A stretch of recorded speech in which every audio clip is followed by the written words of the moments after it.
This is Joy Paris with Network.tv. We are so excited to be here today to experience Super Deluxe Telenova Live. What an amazing time we had. So much work goes into this production, and we get to talk to the creator and some of the actors. Stay tuned and keep watching Network.tv. Cyrus, you are the brainchild behind this amazing project. Can you share with me what inspired you to create Telenova Live? All right. So I think it would be fair to say I'm the brainchild of our live efforts in general as a company. We started by just trying to fix live video for us out of like a feeling that it's kind of boring and that the viewer is semi-present.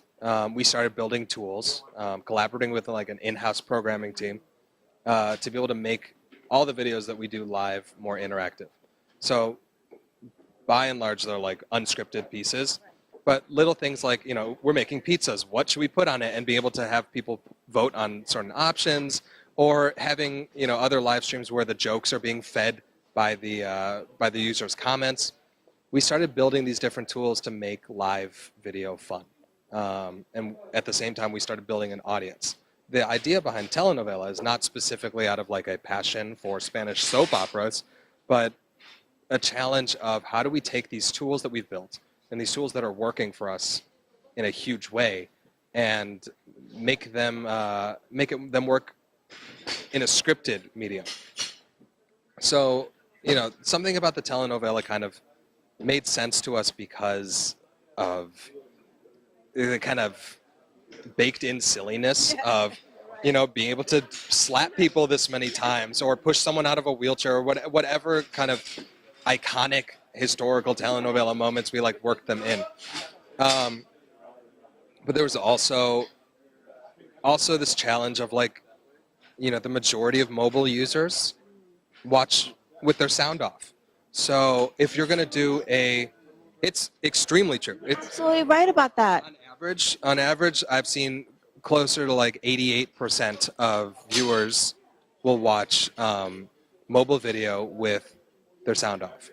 So as long as we're going to do a scripted thing and we're going to develop technology to be able to do live subtitling based on a kind of interactive screenplay app that we made, we're like, let's do it in another language. It's just I don't know. I guess we like to challenge ourselves. Well, I like it because, as you said, it's a global platform, and then anybody can watch it. And you know, I wouldn't say, you know, a lot of the world. I mean, they're English speakers anyway, right? But still, you have that visuals, and you're making such a good fun of it. But it's fun in a fun way, and we're still getting so much entertainment. Right. Well, I mean, I think there's three reasons someone is drawn to a project like this. One is because it works as a soap opera, which is something that we're actually leaning into more, where the ending of one of the shows affects the beginning of another, and there's now like continuity between them. I think the next reason that people tune in is just because it's funny. We go about this satire in a way that is both like true to, you know, anyone that's like watched soap operas in their life, and on its own, the writing and the performances are comical. But the third and the biggest reason that anyone tunes in is because you realize that this is the first of its kind. This is an interactive thing that, you know, mixes traditional media and the way that we're used to communicating with each other now. So we hook a lot of viewers globally by all three of these. Sorry, I'm tuning out. You know, it's funny. I was actually telling my media partner, we were live at 1, and literally in about, excuse me, less than 10 minutes, it was just the views were just crazy. I was watching the app, you know, watching it on my phone while we were here, and I'm thinking, oh my God, it's like 15,000, 20,000, 100,000. And she came in, I said, look at this. She was like, whoa. What is it now, like 500,000? Yes, it was crazy. It was just nuts. It's 500,000 now. I think that's something else that's interesting with us doing this as a scripted live piece. Usually the majority of our views come from live tune-in, and we average around 600,000 views, 650,000 views. But with this show, I think that because there's a cultural element and because it's scripted in a way that's rewarding to watch later rather than just seeing decisions that other people made. There's an actual performance going on. So, for instance, the most recent episode we had done was around 400,000 views when it was done. And when we checked it again on Monday, it was 1.5 million. So in this case, it's gonna be until Monday, I think, until we really know where this landed. But there's constantly people tagging friends in this. When we announce that we're going to do another, they're saying, "This is the thing I saw. Like, you got to watch this." Or, you know, especially or like Hispanic viewers are tagging their friends and family.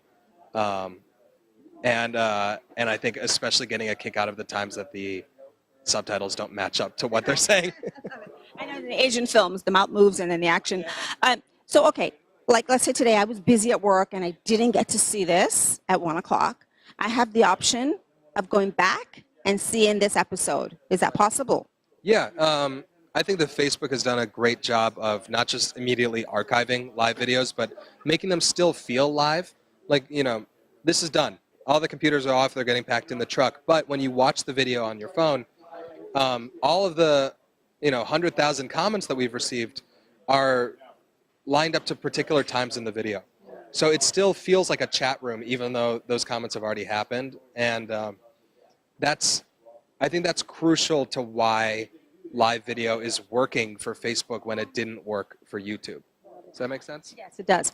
And I also love the fact that the work that goes with this is incredible. I mean, I sat here watching this teamwork and everything on time, and people have no idea how seamless, it looks seamless and fun, but the work behind the scenes, I mean, I was Instagramming and say, guys, this is a lot of work, and he's making this look really easy. It's pretty wild. I mean, the number one comment that we get on our live videos is, "This isn't live," or "This seems pre-recorded," or like, "This is fake." But we're really doing it. And actually, the last episode that we had done was the first time that we'd taken this show and tried to do it in a set like this, where we've got different locations happening simultaneously. And I was really enjoying it from the control room. But I could tell that viewers didn't get the same impression. They couldn't quite see how many different moving parts were happening live. And so one thing that we're starting to consider is, like, this can't be too slick. We're starting to show a little more of the behind the scenes. We're starting to, I think that I'm personally caring a little less if things go off the rails, because it helps, make it clear when this is really live. But little things like in this episode, we had a mini game that ran twice in between, because the script repeats and viewers have the chance to vote on something else. So we threw in between, as we're all resetting, this mini game where the viewers got to dress up an extra who's in the jail cell with the actors. And the options are absurd, and they're choosing them all. And I think that just having that person there is a reminder that this is really happening, and that that the viewers got to have a hand in it. Well, I think you're sort of creating a whole new genre, and I'm sure lots of folks will be following you out there, trying to do what he's doing. I don't know. It's really tough, so think about that. I don't know if you can match what Cyrus is doing. It's pretty incredible. But Good luck. yeah, I'm going to double that. Good luck, because this is crazy. Bring it, too. Bring it on. Bring it on. He's ready. As far as I've seen, we have no competition, and I want some. There's no one else that's doing interactive live. Challenge is on. And I think that they may just not be equipped to do it. Super Deluxe has like an in-house programming team that's as much a part of the creative process as anything else. And that's completely set us apart to a point where, my goal in how I set this whole live mission up was to do things so differently that by the time it catches on, our competitors don't know how to catch up. And we're seeing that. And we're seeing that even when another channel is able to get a live video with more views than us, they never, ever are able to compete on the engagement. We get closer to 100% of our viewers commenting or reacting on these pieces and really playing with it. Well, Cyrus, I can only say thank you so much. It was fabulous. We had a great time, and I'm sure we will be seeing you many, many more times again. And I really appreciate what you're doing. Is there a social media feed that we can follow you and fans can stay in touch? You have Instagram or Twitter or Facebook? You're busy doing so much stuff, so I don't know if you have time for even all of that. I'm doing a lot of stuff, but the best of it all is happening at Super Deluxe. I would say follow Super Deluxe on Instagram and Facebook. Super Deluxe, great company. Follow them on Facebook, and I'm really, really happy that got to meet everybody at Super Deluxe. I was at the office earlier today, and it was a great place, great energy, lovely people, and I'm wishing them much success. And you too, and thanks so much. Yeah, thanks, Troy. All right, thanks.